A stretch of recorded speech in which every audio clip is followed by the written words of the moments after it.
की वीडियो में हम गोजो वर्सेस सुकुना की जो फाइट मांगा में चल रही है उस पर डिस्कशन करने वाले हैं। तो इस वीडियो को हम पार्ट 1 कहेंगे। विदाउट सेइंग कि इस वीडियो में टंकी भर के स्पॉयलर्स ओवरफ्लो हो रहे हैं लिटरली। तो स्पॉयलर से बचना है, यहीं पे वीडियो को बंद कर दो। बाद में रोगे उसको मैं एक्सेप्ट नहीं करूंगा। तो इस गोजो वर्सेस सुकुना फाइट को समझने के लिए आपको कुछ चीजें जानना बहुत ज्यादा जरूरी है। और मैं अगेन बता दूं, ये सारी चीजें बहुत ही हेवी स्पॉयलर्स है। लास्ट मौका है, यहाँ से भी निकल लो। जैसे कि शिबुया इंसिडेंट आग के दौरान स्यूडो गेटो ने अपने शागिर्दों की मदद से एक बढ़िया प्लानिंग किया जिससे कि वो गोजो को प्रिजन रेल्म में फंसा दिया है। अब गोजो प्रिजन रेल्म से चैप्टर 221 में बाहर आया है। रेफरेंस के लिए मैं आपको बता दूं कि वो फंसा था उस टाइम चैप्टर शायद 91 चल रहा था। कलिंग गेम के एंड तक सुकुना इटाडोरी को छोड़ चुका है, उसके शरीर से निकल के मेगुमी के शरीर को हथिया चुका है। मैं हमेशा कहता था ना, मेगुमी में सुकुना बहुत ही ज्यादा इंटरेस्टेड है, स्पेशली उसके 10 शैडोज टेक्निक में। अब आप पूछोगे कि भैया 10 शैडोज टेक्निक में ऐसा भी खास क्या है खास, उसका नाम है माहोरागा। नहीं समझे कोई बात नहीं, किसी और वीडियो में डिटेल में समझाऊंगा। अभी के लिए बस इतना समझ लो कि पास्ट में जो गोजो क्लैन का लीडर हुआ करता था जिसके पास 6 आइज था, साथ ही ज़ेनिन क्लैन का लीडर जिसके पास 10 शैडो टेक्निक्स था, ये दोनों आपस में भिड़े थे और इस भिड़ंत में दोनों मारे गए थे। कहने का तात्पर्य ये है कि 10 शैडोज टेक्निक एक बहुत ही बाप चीज है, इसको हल्के में मत लो, और माहोरागा को तो बिल्कुल भी हल्के में मत लो। नाउ एक और बात यह है कि लड़ाई से पहले सुकुना अपने 19 फिंगर्स को कंज्यूम कर चुका है, यानी कि हम कह सकते हैं कि वो ऑलमोस्ट अपने फुल पोटेंशियल पे है। अब जो एक फिंगर बचा है, सुकुना का थियरी है कि उसको गोजो छिपा कर रखा होगा क्योंकि वो नहीं चाहता था कि इटाडोरी 20 कंज्यूम कर ले तो फिर उसका एग्जीक्यूशन हो जाए, तो एक को छुपा के रखा था। तो अब जबकि आप बेसिक चीजें जान चुके हैं, फाउंडेशन तैयार है, तो इंतजार किस बात का, गोजो वर्सेस सुकुना शुरू करते हैं।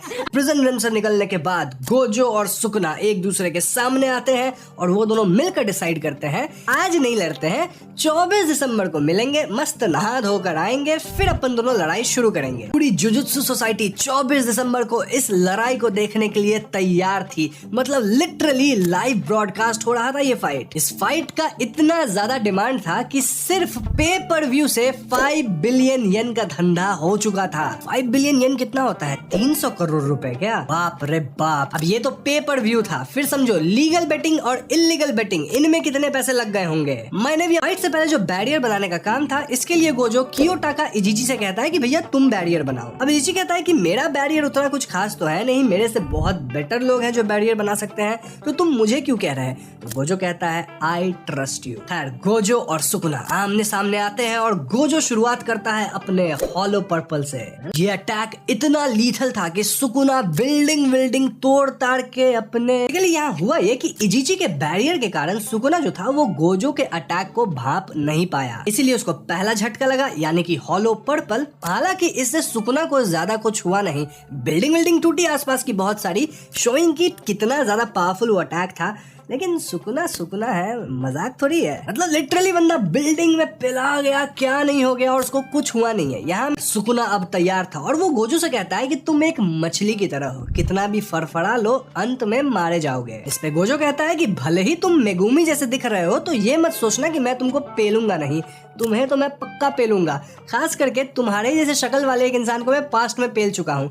यहाँ बात तोजी की हो रही है। तो इसी डायलॉग के साथ हैंड टू हैंड कॉम्बैट शुरू हो जाता है और इसमें कहीं न कहीं गोजो सुकुना को खूब पटखनी दे रहा था। ये हैंड टू हैंड कॉम्बैट इतना ज्यादा फाड़ू था कि सिटी का पूरा एरिया ही ध्वस्त हो रहा था। अब भैया आप पूछोगे कि गोजो के पास तो लिमिटलेस है ना, तो सुकुना उसे छू भी कैसे सकता है? कैसे पॉसिबल है? ये हैंड टू हैंड कॉम्बैट हो कैसे रहा है? वेल, छू पाएगा कैसे? डोमेन एम्पलीफिकेशन की मदद से। तो यहाँ हमें एक्सप्लेन किया जाता है कि domain amplification basically simple domain की तरह ही है, जस्ट दैट उससे ज्यादा रिफाइंड है, साथ ही ज्यादा डेवलप्ड है। इसका इस्तेमाल करते वक्त कोई भी इंसान अपने इनेट टेक्निक का इस्तेमाल नहीं कर सकता, लेकिन ओपोनेंट का भी जो कर्स टेक्निक है वो कहीं ना कहीं पोर हो जाता है स्पेस में। आसान भाषा में कहा जाए तो डोमेन एम्पलीफिकेशन की मदद से गोजो का जो ये लिमिटलेस है उसको नलिफाई किया जा सकता है, लेकिन इसका घाटा सुकुना को ये होगा कि वो अपना इनेट टेक्निक इस्तेमाल नहीं कर पाएगा। मतलब बेसिकली सुकुना इस पॉइंट तक बिना अपना इनेट टेक्निक इस्तेमाल इस्तेमाल किए ही लड़ रहा था। अब इस फाइट को कई लोग अपने मॉनिटर्स पे देख रहे थे और उन सब के मन में एक ही सवाल था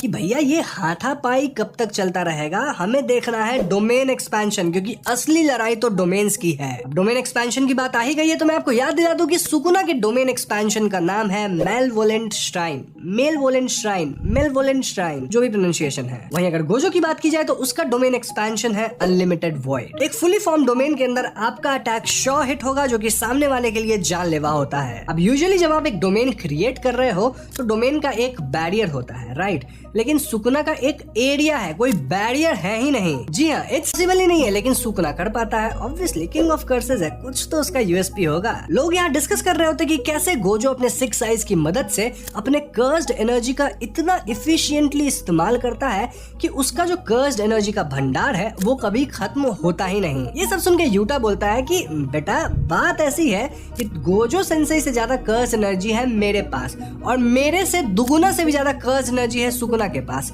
तो ये डिस्कशन तो करो ही मत कि कर्ज एनर्जी इनका खत्म होगा, होने नहीं वाला। दोनों लड़ते रहेंगे बहुत देर तक। तो अब सब लड़ाई को देख रहे थे और तभी लड़ाई में आता है एक इंटरेस्टिंग पॉइंट जहां दोनों एक साथ करते हैं डोमेन एक्सपेंशन। अब यहाँ से काउंट करना कि कितना बार डोमेन एक्सपेंशन हुआ है टोटल दोनों का मिला के, और वीडियो के एंड में मुझे कमेंट सेक्शन में लिख के बताना, क्योंकि बहुत होने वाला है। खैर, तो क्योंकि दोनों अपना अपना डोमेन खोल चुके थे तो शॉ हिट वाला जो इक्वेशन था वो एक दूसरे को कैंसल आउट कर दिया। बस अब यहाँ देखना ये था कि किसका डोमेन टिकेगा, क्योंकि जैसे ही एक का डोमेन टूटा दूसरे का शॉ हिट काम करना शुरू हो जाएगा और जिसका डोमेन टूटेगा वो पिला जाएगा। अब क्योंकि सुकुना के डोमेन का जो रेंज था वो गोजो के डोमेन से ज्यादा था तो ऑब्वियसली गोजो के डोमेन पे बाहर से प्रेशर पड़ रहा था और इसका परिणाम क्या हुआ, बूम, गोजो का डोमेन टूट गया। ऐसा होते ही सुकुना गोजो को एकदम धड़ाधड़ अपने स्लैशिंग टेक्निक से पेल देता है और गोजो किसी तरह अपना रिवर्स कर्स टेक्निक का इस्तेमाल करके खुद को हील करता है। यहाँ मैं आपको बता दूं कि जब आपका डोमेन टूट जाता है तो कुछ समय के लिए आपका जो इनेट टेक्निक्स है उसका इस्तेमाल आप नहीं कर सकते। मेरे कहने का मतलब यह है कि गोजो बेसिकली अभी सुकुना के डोमेन से बाहर भी नहीं भाग सकते, क्योंकि लोग अक्सर कहते हैं कि जब सुकुना के डोमेन का बैरियर ही नहीं है तो बाहर भाग जाओ ना, उससे नहीं भाग सकता, अपना इनेट टेक्निक इस्तेमाल नहीं कर पाएगा। प्लस सुकुना का स्पीड बहुत ज्यादा है, मतलब उससे ऐसे भाग पाना थोड़ा मुश्किल है अनटिल आपके पास आपकी इनेट टेक्निक हो, जो कि अभी नहीं है। तो इसी सब का फायदा उठा के सुकुना गोजो को एकदम पेले जा रहा था, मारे जा रहा था। लेकिन ये आश्चर्य की बात यह है कि गोजो फाइट बैक कर रहा था, बच रहा था और इस सब के साथ साथ रिवर्स्ड कर्स टेक्निक का इस्तेमाल करके खुद को हील भी कर रहा था उसके शॉ हिट अटैक से। मतलब ये कर पाना किसी नॉर्मल सॉर्सर के लिए मतलब वो सपने में भी नहीं सोचेगा, और गोजो वो कर रहा था। यहाँ सुकुना भारी पड़ता जा रहा था, लेकिन तभी गोजो कास्ट करता है अपना सिंपल डोमेन, जिसकी मदद से वो कुछ देर के लिए सुकुना के अटैक से बच पाएगा। अब जिन्हें नहीं पता उन्हें मैं बता दूं कि डोमेन एक्सपेंशन से बचने के कुछ बहुत ही लिमिटेड तरीके हैं। पहला तो ये कि तुम खुद भी डोमेन एक्सपेंशन कर दो, जिससे कि शॉ हिट वाला कैंसिल आउट हो जाएगा एंड देन जिसका डोमेन टिकेगा वो जीतेगा। वैसे मैं आपको बता दूं कि डोमेन एक्सपेंशन करना इतना आसान नहीं है, सब लोग नहीं कर सकते। दूसरा तरीका है सिंपल डोमेन कास्ट करके एक एरिया बना दो जिसमें आप कुछ देर बच पाओगे, लेकिन ये बस आपको हील करने में मदद करेगा, इससे आप कुछ ज्यादा उखाड़ नहीं पाओगे, कुछ समय के लिए ही आप डोमेन को काउंटर कर सकते हो। और तीसरा तरीका भी हम मांगा में देख पाए हैं जिसका नाम है हॉलो विकर बास्केट। वैसे एक और तरीका होगा, इसी वीडियो में आपको आगे पता चलेगा। अब इन पे किसी और वीडियो में बात करेंगे। फिलहाल आप ये जान लो कि गोजो का जो सिंपल डोमेन था वो कुछ ही समय तक उसकी एड कर सकता था, लेकिन जब वो खत्म होगा उसके बाद क्या होगा, उसके बाद गोजो सुकुना से कैसे बचेगा। मोर ओवर सभी लोग नोटिस करते हैं कि अपने सिंपल डोमेन के अंदर गोजो अपने रिवर्स कर्स टेक्निक का इस्तेमाल करके अब हील नहीं कर रहा था। तो ऐसा क्यों हो रहा है? क्या इसका ये मतलब है कि गोजो का कर्स्ड एनर्जी खत्म हो रहा है क्योंकि वो इतने देर से इतना कुछ domain expansion, reverse curse technique सब कुछ यूज कर रहा है? क्या ऐसा एनर्जी सचमुच खत्म हो रहा है? उससे ही बड़ा सवाल, क्या गोजो इस लड़ाई को हारने वाला है? बिल्कुल नहीं, क्योंकि through heaven and earth Gojo alone is the chosen one. Gojo यहाँ सुकुना के गोदी में चढ़ जाता है, नॉटी बॉय, एंड देन वो अपना रिवर्सल रेड सुकुना को धड़ाधड़ मारता है। इस अटैक से सुकुना इंजर्ड होता है, साथ उसकी श्राइन टूट जाती है and Gojo was back in the game. लेकिन आप पूछ सकते हो डोमेन अभी ही टूटा तो वो रिवर्सल रेड कैसे इस्तेमाल कर पाया? वेल, यहाँ गोजो कुछ ऐसा कर रहा था जो आज तक किसी ने सोचा तक नहीं था। वो अपने रिवर्स्ड कर्स टेक्निक से खुद को हील करने के बजाय अपने कर्स टेक्निक को हील कर रहा था। जी हाँ, इससे उसकी जो इनेट टेक्निक्स थी वो बहुत जल्द वापस आई और वो सुकुना के डोमेन के रेंज से निकल सकेगा। वैसे में सुकुना अपना डोमेन एक्सपैंड करना शुरू करता है और उसी समय गोजो करता है वापस से डोमेन एक्सपेंशन। अब इस बार अपने डोमेन एक्सपेंशन अनलिमिटेड वॉइड को बनाते वक्त गोजो लगाया था अपना दिमाग। बेसिकली एक डोमेन अंदर से जितना स्ट्रांग होता है उतना ही वीक वो बाहर से होता है। तो ऐसे में गोजो लगाया दिमाग और वो क्या किया, इस बार अपना डोमेन बाहर से रख लिया बहुत ज्यादा स्ट्रांग और अंदर से वीक, क्योंकि आपको याद हो कि पिछली बार बाहर से ही प्रेशर लगा के उसके डोमेन को तोड़ा गया था और इसका परिणाम हमें ये देखने को मिलता है कि सच में गोजो का डोमेन अच्छा होल्ड कर रहा था। तो बस दोनों का डोमेन फिर से कास्ट हो चुका है। तो यहाँ पे वापस से शुरू हो जाती है हाथापाई। अब इस हाथापाई में गोजो नोटिस करता है कि सुकुना अपने डोमेन एक्सपेंशन के साथ साथ डोमेन एम्पलीफिकेशन का भी इस्तेमाल कर रहा था जिससे वो गोजो को हिट कर सके।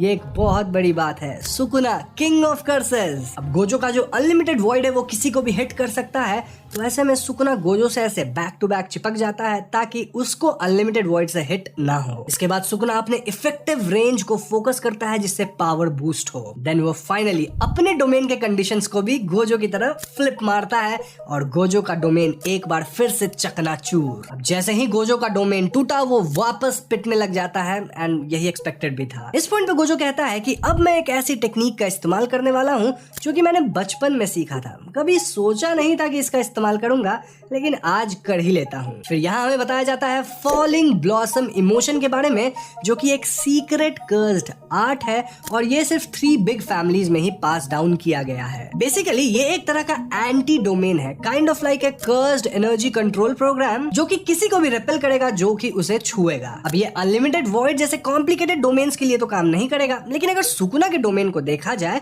तो उसमें मोस्टली स्लैशिंग अटैक्स हैं जो कि काफी आराम से, मतलब नॉर्मल से अटैक्स हैं। भले डोमेन कितना पावरफुल है लेकिन अटैक्स तो नॉर्मल है ना, तो इसके लिए मे बी ये काम कर सकता है। ऑब्वियसली इसका मतलब ये नहीं कि 100% ब्लॉक करेगा, चोट आएगी लेकिन हाँ कुछ हद तक रिपेल करेगा। इतने में गोजो को सांस लेने का मौका मिल जाएगा और वही तो चाहिए, क्योंकि गोजो है ओपी और ओपी आदमी को बस थोड़ा सा टाइम चाहिए होता है ताकि वो अपने आप को वापस स्टेबल कर सके और लड़ाई में वापस कूद सके। तो गोजो को हील होने का थोड़ा समय मिल जाता है, जिसके बाद अगेन गोजो करता है फिर से डोमेन एक्सपेंशन। सबको लगता है कि इस बार जो गोजो डोमेन बनाएगा वो सुकुना के डोमेन से भी बड़ा बनाएगा ताकि वो सुकुना के डोमेन को कवर कर सके, टूट न सके गोजो का डोमेन। लेकिन एक बात ये भी क्लियर है कि जितना बड़ा आप डोमेन बनाओगे उतना ही वो इनइफेक्टिव होता जाएगा, यानी कि जो श्योर हिट होता है वो श्योर हिट रहेगा नहीं, उसकी प्रोबेबिलिटी एकदम घटते जाएगी। 80। वो इस बार एकदम छोटू सा डोमेन बनाते हैं, लिटरली बास्केटबॉल के साइज से भी छोटा डोमेन। अब आप बोलोगे कि उसके अंदर भैया कोई अटेगा कैसे, तो मैं आपको बता दूं कि डोमेन का जो एक्सटर्नल साइज होता है वो इंटरनल साइज से मैच नहीं करता। एग्जाम्पल के तौर पे मैं आपको सीधा सीधा बताता हूँ, प्रिज्म रन जो था जिसमें गोजो फंसा हुआ था इतने 19 या 20 दिन से, तो वो भी तो एक क्यूब था छोटा सा, लेकिन गोजो तो फंसा हुआ था उसके अंदर। एक तरह से हैरी पॉटर का वो टेंट नहीं था 4th पार्ट में, बाहर से छोटा दिखता था अंदर बड़ा, ऐसा ही समझ लो कुछ। खैर इस छोटे मगर मोटे से स्ट्रॉन्ग डोमेन को काउंटर करने के लिए सुकुना अपने डोमेन को भी थोड़ा कॉम्पैक्ट करता है ताकि उसका इफेक्टिवनेस बढ़ सके। वेल इफेक्टिवनेस बढ़ता भी है क्योंकि सुकुना फाइनली अपने स्लैशेस से गोजो के डोमेन में क्रैक्स करता है एंड फाइनली उसे तोड़ देता है। सबको लगता है गोजो इस बार पक्का गया, लेकिन तभी हम देखते हैं कि सुकुना का जो मेल वोलेंट श्राइन था, सुंदर सा डोमेन, वो भी टूट जाता है। ये कैसे हुआ? दरअसल डोमेन को खड़ा रखने के लिए जो यूजर है उसे भी तो स्वस्थ रहना होगा, है कि नहीं वीरू? तो जितने देर में सुकुना गोजो के डोमेन को तोड़ता उतने देर में गोजो सुकुना को इतना पेला कि क्या बताऊं कितना पेला। बेसिकली समझ लो सुकुना इतना कमजोर हो गया कि वो अपने डोमेन को मेंटेन ही नहीं कर पाया, इसीलिए उसका डोमेन भी टूट गया। तो अभी दोनों का डोमेन है टूटा, दोनों नहीं कर पाएंगे अपने कर्स टेक्निक का इस्तेमाल, तो ऐसे में होगा क्या? हाथापाई शुरू हो जाता है फिर से हाथापाई।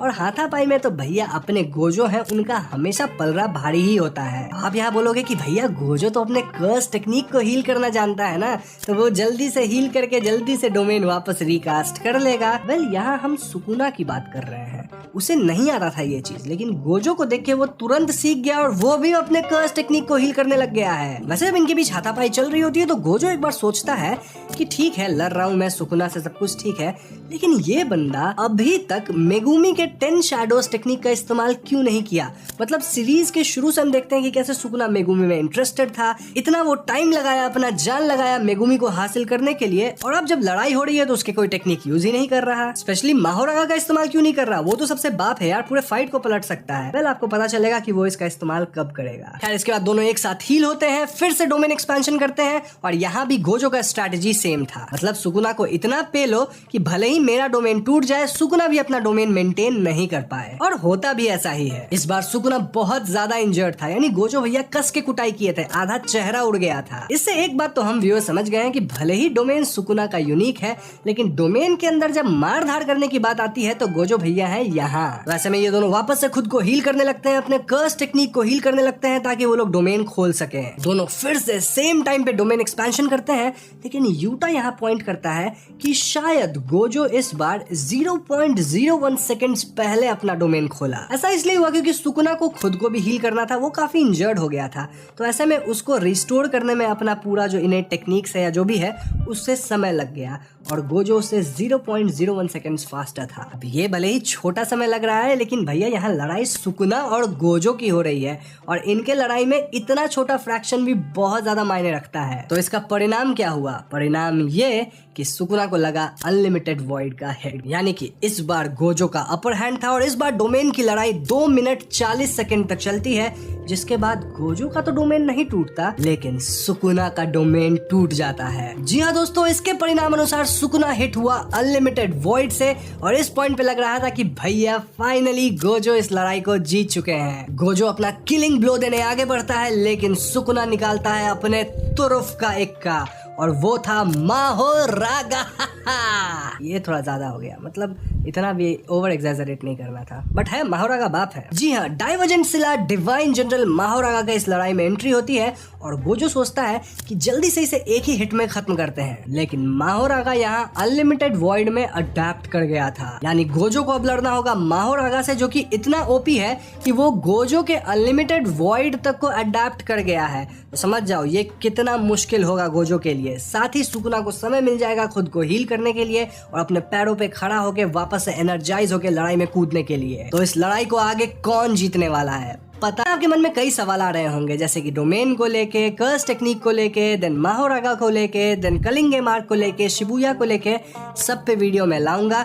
मैं जानता हूँ मैंने कहा था जेजे के मंथ है, कम वीडियोस आए हैं, लेकिन अब जेजे की वीडियोस धड़ाधड़ आती रहेगी। लेकिन वो सब तब होगा जब इस वीडियो पे आप 25 के लाइक्स पूरा करें। ज्यादा बड़ा टारगेट नहीं है, मुझे पता है आप लोग कर दोगे। लोगों से शेयर करो, उनसे भी लाइक करवाओ, हो जाएगा। वैसे जब माहोरागा को एक्सप्लेन करूंगा तब मैं 10 शैडोज टेक्निक को भी लपेट लूंगा उसी में। साथ ही मैं आपको बता दूं कि मांगा में माहोरागा और सुकुना दोनों का लड़ाई हो चुका है, उस फाइट पे भी अपन बात करेंगे। साथ ही आर्क्स को डिस्कस करने ही वाले हैं, तो उन वीडियो को मिस करना नहीं चाहते तो हमारे चैनल को सब्सक्राइब करके रख लेना, वो वीडियोस आएगी।